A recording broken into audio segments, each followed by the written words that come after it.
Whoa! Hey guys, Michael from Copper vs Glass, and today we're taking a look at the HolyHigh EA2 wireless headphones. These are a pair of wireless headphones that feature Bluetooth 5.0, IPX5 water resistance, a 480-hour standby time? That's pretty high. Hold on, and it also has a 5,000 mAh battery? Something tells me that these aren't just any pair of wireless headphones. So, let's take a look. So the EA2 are a pair of wireless headphones that have Bluetooth 5.0, a massive standby time, 5 hours of listening, and a 5-watt output for the wireless charging, which is also built in. You're also going to be getting a 5,000 mAh battery built in, so the actual standby time of the headphones is pretty good because of that, and it's also going to then allow you to charge up any other device that you may want to while you're out and about. You've got an input of 5 volts, an output of 5 volts, and a horn diameter of 6mm. In the box, you're going to get a handy user guide, some different ear tips ranging from small, medium and large. For this review and for most headphones, I actually have the large ear tips, so that's something to keep in mind when I talk about the fit and finish of the actual headphones themselves. And then you also get a very short USB-A to USB Type-C cable. Now this comes in very handy because it allows you to actually charge the wireless charging of the actual bank itself plus the power bank, and then you can then switch it around to use it to charge for your device. So for me, my OnePlus 7T uses USB-C. Now the look and feel of the actual case for the headphones can be a little bit different compared to truly wireless earbuds like the AirPods Pro for example. However, you have to keep in mind that it does hold a 5,000 mAh battery, which is good to charge most smartphones these days around 2 times or just under 2. You've also got wireless charging built into the case itself, so again, if I take the AirPods Pro here for example and place them down on the back, they're going to start to wirelessly charge, and this will also work with mobile devices as well.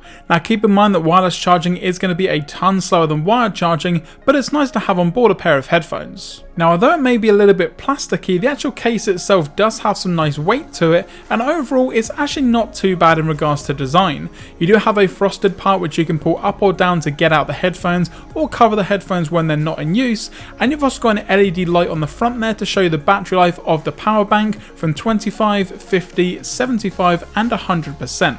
The actual headphones themselves do fit in really nicely, and even when the case is open they don't really fall out due to some quite strong magnets. And then once the actual case is closed, it's protecting your headphones really nicely, and then you can just go around and use it just like you would a standard power bank.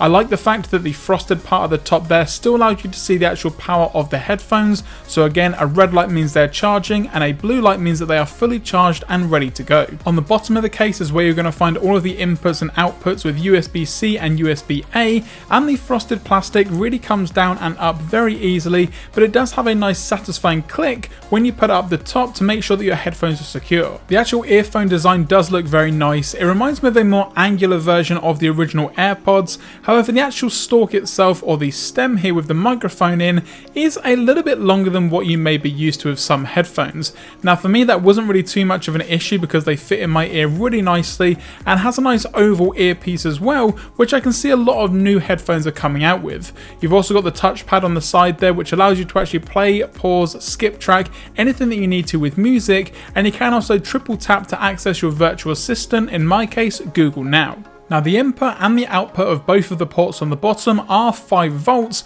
so you're not going to see any super fast charging built into the power bank, which is a little bit of a shame.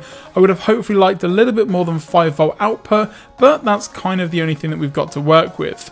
Now below there you do also have a button which then turns on a light inside the USB port, as you can see, which basically makes you aware that it's actually then going to be using power to charge something externally. So once you've plugged something in, you may have to press the button. However, for me, anytime I plug something into charge, it turned on and it was charging no problem at all. I didn't actually have to use the button once, but it's there if you need it. One thing that I have noticed in my time with the headphones is the frosted plastic bit at the top here, although secure once closed, is actually quite loose and moves around a fair amount once you've actually got it open. So again, something to keep in mind. This would have been a little bit nicer had it a little bit more force to it so that you can make it open or close to any level along the rail. But overall, having some truly wireless earbuds with a built-in battery bank or a battery bank with built-in wireless earbuds, it's actually quite handy to have. You've got everything in one package, and the great thing is that when you're out and about, if you need to charge your device, you know that you've got it there if you've got your headphones along. It's a really nice package to allow you to basically cut down on some bulk.